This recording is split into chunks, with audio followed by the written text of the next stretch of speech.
Prezidento rinkimų debatuose kandidatas į prezidentus Artūras Paulauskas ir kiti kandidatai diskutavo apie teisingumą, teisėsaugą, teisėtvarką bei kovą su korupcija. Tai jeigu kalbėti apie baudžiamą bylą, man atrodo, čia nebūtų visiškai tinkama vieta aptarinėti bylas, bet nereikia painioti atskirų asmenų ir partijos atsakomybės.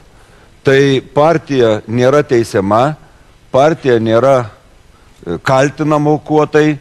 Tiesiog partija turi labai daug žmonių ir daug narių, kurie gali užimti, kaip kiekvienas politikas, įvairius postus.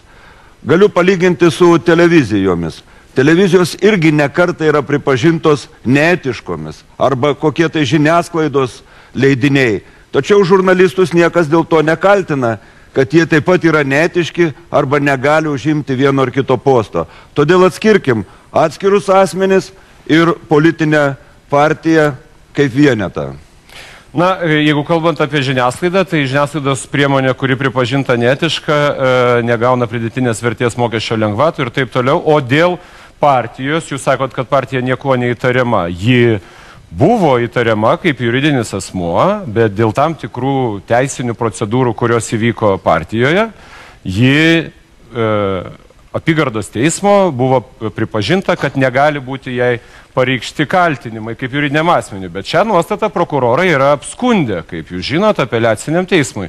Tai teisinis procesas dėl darbo partijos kaip juridinio asmens nėra pasibaigęs. Bet jūsų pozicija yra, kad tai nėra toks klausimas, kuris neleistų būsimam prezidentui skirti partijos narių ministrais. Aš dar kartą sakau, yra partija nekaltinama, partija nėra nuteista ir vis tiek galioja nekaltumo prezumpcija kaip ir kiekvienam asmeniui, taip ir juridiniam asmeniui. Artūras Paulauskas. Po 5 metų mūsų žmonės tiesiai sako, Lietuvoje teisingumo nėra.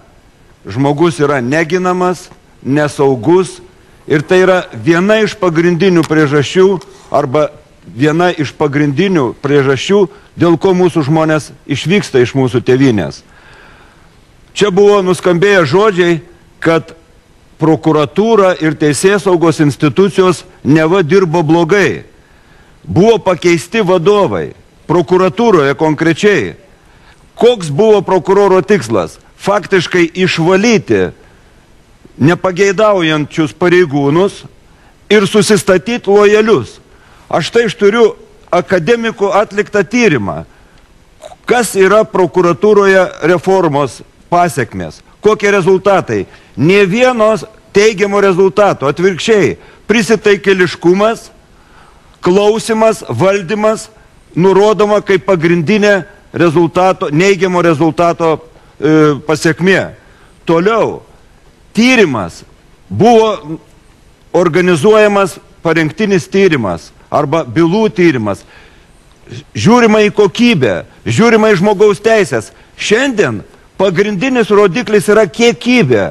Nepatikėsit, bet prokuratūroje yra planai, kiek turi būti perduota į teismą už sunkius nusikaltimus, už kitus nusikaltimus. Ir prokurorai skėsčio rankomis. O jeigu tiek nėra tų nusikaltimų, tai kaip tada daryti? Iki nesąmonių padaryta reforma, kurią reikia nedelsiant stabdyti ir pakeisti žmonės, kurie nesugeba ne kompetenciją, ne savo vietoje. Būdamas prezidentu sieksiu vieno, kad teisėsauga būtų nepriklausoma, nebūtų valdoma politikų, kad nebūtų įtakojama telefoninės teisės. Šiandien net ne prezidentė, o jos patarėjai šitą daro. Ir svarbiausia, turit konkrečių atvejų? Yra ne vienas ir ne du. Ir galėsim pateikti, jeigu reikės. Bet turbūt galbūt kitas klausimas, aš atsakysiu konkrečiau. Ir svarbiausia, kad visuomenė kontroliuotų. Čia buvo kalba apie tarėjus, prisiekusiuosius, bet visuomeniai turi būti atsiskaitoma. Per Seimą, per kitas institucijas turi būti aiškinama, kodėl vienas ar kitas sprendimas priimtas. Aš prisimenu ne vieną pranešimą mūsų prezidentės, kuriame visą laiką skambėdavo žodžiai. Dar nenuteisti, dar nepasodinti. Buvo tiesiai represiniam priemonėm bandoma spręsti įvairias problemas. Šiandien Lietuvoje yra 150 tūkstančių Lietuvos piliečių nuteistų iš įvairius nusikaltimus ir daugiau kaip 1 milijonas patrauktų administracinėn atsakomybėn. Greitai pusė Lietuvos bus arba teisti, arba bausti administracinė tvarka. Tai ką noriu pasakyti? Reikia peržiūrėti savo baudžiamą politiką. Daugelis sankcijų yra labai griežtos ir numato laisvės atėmimo bausmes. Už finansinius, buhalterinius nusikaltimus, ekonominius nereikia visada taikyti laisvės atėmimo bausmes. Galima kitom bausmės rušim pasiekti tos pačius tikslus. Bet kas yra blogiausiai?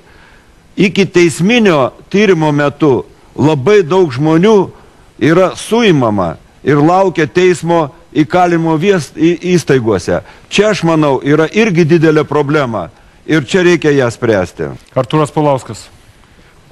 Šiuo metu virš 2000 yra vakancijų policijoje ir ypatingai tokie regionai kaip šiaurės, vakarų Lietuva, Tauragė, kur tiesiog apie trečdalis šiandien policijos yra nesukomplektuota.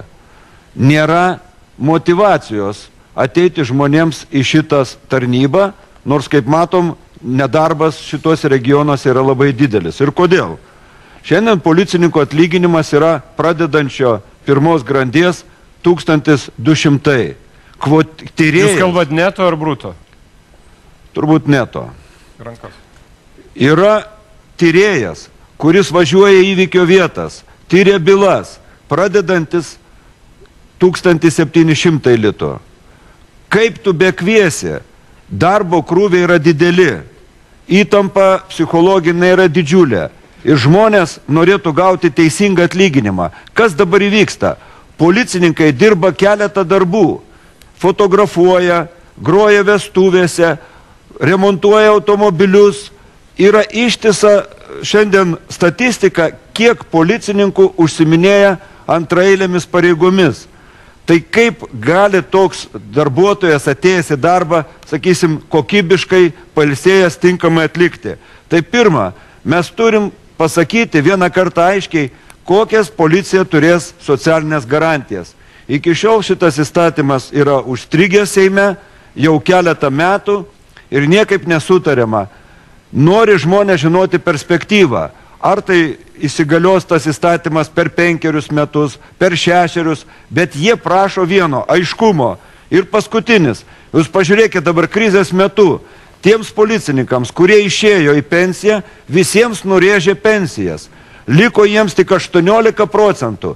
Ir jeigu visiems kalba apie kompensavimą, policijos darbuotojams, veteranams, apie tai net kalbos šiuo metu nėra. Jie eina į teismą, kiekvienas bylinėjasi, o dar ministerija skundžia į aukštesnį teismą tuos sprendimus, kuriuos jie laimė. Tai kokia yra motyvacija policininkui dirbti, atiduoti savo jėgas, jeigu po to valstybė jo tiesiog negerbė? Artūras Paulauskas. Aš dėl Gailiaus ir Giržado. Seimo komisija nagrinėjo ir mes buvom pakvietę buvusi ministrą Palaitį ir jisai sakė, kad buvo pokalbis su prezidente dėl šitų pareigūnų. Taip, kad jūs netiesą sakote. Artūras Paulauskas. Jūs uždavė 2 klausimus. Pirma, kodėl tiek daug įkalinimo vietoje, dabar klausėt, kodėl mažai nuteisė laisvės atėmimo bausmę. Tai toks prieštaravimas. Bet mano atsakymas yra toks. Pagal įvairias kriminologinės teorijas svarbu yra neišvengiamumas bausmės. Tai yra, kad žmogus atsakytų už savo nusikaltimą. Bausmės dydis vaidina antraeilį vaidmenį. Ten, kur yra stambi korupcija, be abejo reikia galvoti apie laisvės atėmimo bausmės. Ten, kur yra žmonės padarę mažiau sunkius nusikaltimus, galima apsiriboti kitokiomis bausmės priemonėmis. Nes bausmės tikslas yra pakeisti žmogaus elgesį, pakeisti jo mąstymą ir santykį su nusikaltimu. Dabar aš norėčiau grįžti prie STT. Per visą tą laikotarpį STT negavo apie 7 milijonų finansavimo. Faktiškai išėjo profesionaliausi žmonės. Ir kas atsitiko? Dabar paskutiniuose bylose, ką sako šitie teisėjai išteisinamuose nuosprendžiuose, kad valstybė sukūrė nusikaltimą, valstybė išprovokavo šitą nusikaltimą ir dažniausiai tai yra formuluotė, dėl kurios išteisinami žmonės. Ir paskutinės bylos, tarkim, Lazdijų mero, Birštono merės, čia galima minėti ir daugiau atvejų, buvo išteisinti dėl to, kad įvykdyta provokacija, neteisingai taikytos įstatymo normos, kriminalinės žvalgybos priemonės. Aiškiai trūksta profesionalumo šitiems žmonėms ir reikia čia susirūpinti, kokybę susirūpinti. Čia vis skamba tie 14 teisėjų per 5 metus. Aš manau, tai neturėtų būti rodiklis. Aš per 3 mėnesius 2 teisėjus atleidau. Tai turbūt proporciją galima išvesti dar geresnę. Bet manau, kad reikia žiūrėti į esmę. Visų pirma, šiandien teismuose yra ilgas procesas. Žmonės laukia po 4, po 3 metus apeliacinio skundo išnagrinėjimo. Žmonės pavargsta nuo tų procesų. Reikia skubinti, reikia optimizuoti tuos procesus. Toliau turėtų daugiau perduoti bylų mediacijai. Tai yra taikinamasis tarpininkavimas, kada siūlo šalims išspręsti kitokių būdų savo ginčą, ne per teisminį procesą. Turi būti parenkama teisėjai objektyviai. Šiandien mes matom, vyksta konkursai. Teisėjas kandidatas į teisėjus užima 1 vietą, bet kažkodėl paskiriamas teisėjų tas, kuris būna 4., 3. Pats konkursas praranda savo prasmę. Čia buvo sakyta apie automatizuotą bylų paskirimą. Iš tikrųjų, ta sistema yra gera, bet joje yra tiek išimčių, kada gali būti pritaikytas rankinis bylų paskirimas. Ir šiandien, kas yra blogiausia, teisėjai nėra savarankiški ir nepriklausomi. Jie yra iš dalies įbauginti ir tada juos labai lengva valdyti. Kas juos įbaugino? Juos įbaugino va šitą 14 teisėjų atleista per 5 metus. 14 teisėjų atleista per 5 metus. Visą laiką, reiškia, yra represinis požiūris į teisėją. Dar daugiau galėčiau pasakyti. Labai trumpai. Turėtų būti specializuoti teismai nepilnamečių šeimos byloms. Tai būtų ir kokybė pagerinta, ir teismuose galbūt nuimta krūvį nuo bendrųjų teismų. Artūras Paulauskas. Žinot, teisingumas yra valstybės pagrindas. Ir teisėsauga plačiaja prasme tai yra valdžia, kuri vykdo tą teisingumą. Ir šiandien aš girdžiu įvairius pasisakymus. Policija, berkutininkai, prokurorai sovietinio palikimo, liustracija teisėjams, 24 metai praėjo. Mes turim gerbti savo pareigūnus. 90 metais tie patys prokurorai dirbo be atlyginimo, nes jie perėjo į nepriklausomos Lietuvos pusę ir jie gynė Lietuvos valstybę, kovojo su gaujom. Ir dabar vadinti juos mane žeidžia asmeniškai, kai jie yra šitaip niekinami. Aš galvoju, liustracija, jeigu šiandien kažkokia būtų, tai turbūt daugelis politikų jų nepraeitų. Ir neaišku, kas kurioj barikadų pusėje tada buvo. Mes turim 24 metus, pradėkim žiūrėti į šito žmonės pagarbiai. Teisingumui reikia sąžiningų vykdytojų. Teisingumas reikalauja korektiškumo. To ir kvieščiau visus.